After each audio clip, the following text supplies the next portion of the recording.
Jangan lupa like, komen, dan subscribe channel YouTube TVRI Bengkulu dan nyalakan lonceng notifikasinya.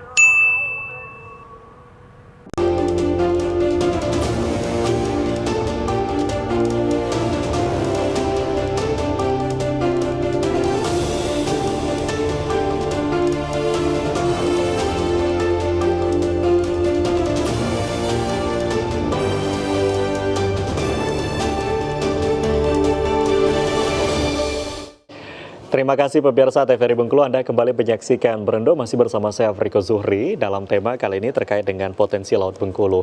Nah, sekali lagi Pak, kalau kita bicara terkait dengan potensi Laut Bengkulu, tadi sudah disampaikan banyak sekali dan luar biasa. Apalagi di segmen sebelumnya kita membahas banyak ternyata kearifan lokal di Bengkulu sebetulnya belum terangkat atau mungkin belum muncul ke permukaan. Ini menjadi tugas kita sebagai pemerintah dan juga masyarakat gitu.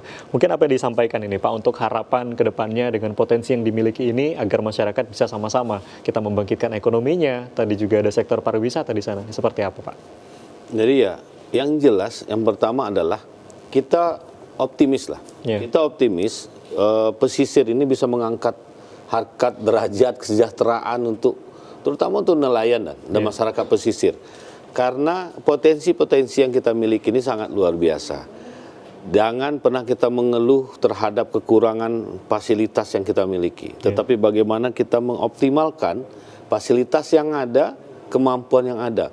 Boleh jadi misalkan nelayan kita sekarang tingkat pendidikan masih rendah. Tetapi jangan salah, nelayan kita ini adalah pejuang besar. Tidak ada orang bisa mengarungi lautan kecuali nelayan. Kalau angkatan laut kan dia memiliki memang pelatihan Pak, kalau Pak Koswanto. Tapi kalau nelayan ini otodidak, Makanya saya, ketika saya jadi Kadis Kelautan dan Perikanan, maka saya namakan tagline-nya itu adalah nelayan kesatria laut. Karena memang mereka luar gitu. biasa, luar biasa Pak. Cobalah kalau belum pernah saya terdengar nelayan itu ada mabuk laut Pak, belum pernah. Jadi memang coba kalau kita masih ada dinas kelautan tuh banyak yang mabuk laut juga gitu. Untunglah Kadisnya nggak mabuk laut karena memang anak pantai Pak. Iya gitu. Jadi memang ini menjadi perhatian kita bersama untuk bisa melihat dari kearifan lokal di sana gitu ya Pak. Apalagi melihat mereka yang kesehariannya sebagai nelayan yang mereka juga butuh pendamping, salah satunya adalah hal-hal yang kita lakukan tadi. Nah, dari Lanal sendiri apa nih Pak? Mungkin terakhir harapannya untuk Bengkulu melihat dengan potensi yang luar biasa ini dan juga untuk masyarakatnya yang terutama masyarakat pesisir laut itu sendiri atau pesisir pantai nih Pak. Sebenarnya kalau kita bicara harapan, ini waktu kita pendek sekali sayangnya Pak Kadis. Padahal kalau kita mau bicara harapan itu mau dijabarkan semua deh Pak. Kalau diungkapkan semua mungkin satu hari ini nggak cukup ini Mas. Pak harinya Pak. Betul. Jadi harapan saya sebagai salah satu pelaku di laut Pak Kadis, sebagai awak dari TNI Angkatan Laut yang berada di Bengkulu, harapan saya adalah pemerintah daerah dalam ini provinsi mengetuk pintu hati pemerintah pusat untuk lebih fokus lagi terhadap potensi yang ada di perairan Bengkulu. Kalau saya bilang masalah PAD, potensi yang hilang di Provinsi Bengkulu ini luar biasa. Kita bicara kembali lagi ke infrastruktur, Pak Kadis. Kita masih kalah jauh dengan daerah lain. Contoh di selatan Pulau Enggano. Kembali lagi saya sampaikan tadi, kita berhadapan dengan Samudra Hindia. Samudra Hindia ini laut bebas. Betul. Yang menangkap ikan tidak hanya orang Indonesia, tapi semua boleh menangkap di sana. Karena ini laut bebas. Tidak menjadi wilayah negara lain. Nah, pintunya ada di depan kita, Pak. Ada di depan Bengkulu. Nah, bagaimana kita bisa mengambil potensi yang ada untuk dibawa ke Bengkulu? Tentunya dengan infrastruktur tadi.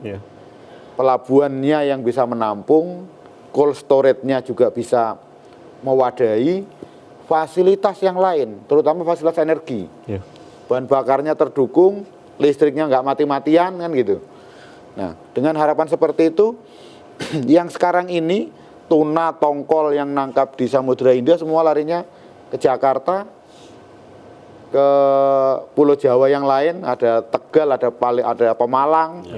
Nah, sebagian besar Sibolga sama Palembang. Padang. Padang. Nah, yang ke Bengkulu hanya pengusaha lokal. Karena kita tidak punya fasilitas. Bukan tidak punya, belum punya yang bisa digunakan untuk menampung mereka. Salah satu harapan terbesar saya adalah kita mulai berjalan berlahan, beralih dari sudut pandang kita ke tambang dan perkebunan, mulai kita melihat ke Potensi konsep laut. kemaritiman. Betul. Memajukan ekonomi maritim. Iya. Menjadikan swadaya pangan di sektor kelautan. Nah, dengan sumber daya yang melimpah ini jangan sampai kita jadi penonton. Kita jangan sampai jadi penonton, karena kita sendiri yang rugi. Nah, itu harapan saya. Yang selanjutnya ya tentu tetap harapan saya, tetap harapan kami, sinergitas tetap kita jaga. Siap. Pak Kadis yang sudah kita jalankan selama ini Lebih dipererat dan diperbesar. dipererat lagi, kemudian mungkin kita lebih masif lagi Pak Iya. Kadis. Siap. Nah, lebih masif, lebih terstruktur lagi untuk sama-sama kita mengangkat masyarakat Bengkulu.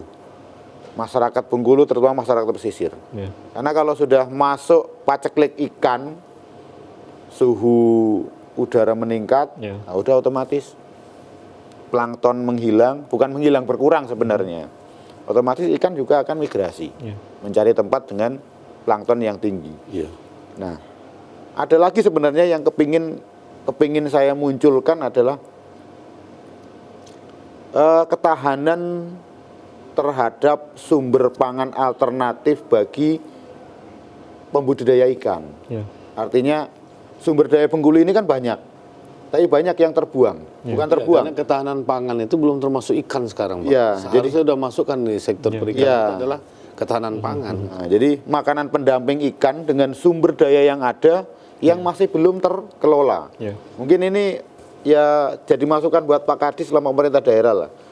Artinya pakan pur kalau kita beli pabrikan itu kan rata-rata 8 ribuan per kilo. Tapi dengan sumber daya yang ada di Bengkulu ini mungkin 3.000 sudah jadi. Mungkin itulah harapan saya ke depan, harapan kami di depan. Artinya banyak sekali sebetulnya masukan-masukan gitu ya yang bisa disampaikan nanti ke pemerintah Provinsi Bengkulu, apalagi tadi bisa disampaikan ke pemerintah pusat juga untuk kita bisa memaksimalkan gitu ya Pak sumber daya yang ada di Provinsi Bengkulu khususnya di bidang kemaritiman itu sendiri. Ya pemirsa TVRI Bengkulu berkaitan dengan tema kita pada hari ini, potensi Laut Bengkulu. Semoga informasi kali ini bisa bermanfaat untuk seluruh pemirsa TVRI Bengkulu yang menyaksikan. Akhirnya saya Afriko Zuhri mewakili seluruh kerabat kerja bertugas pamit undur diri. Terima kasih atas perhatian Anda. Wassalamualaikum warahmatullahi wabarakatuh.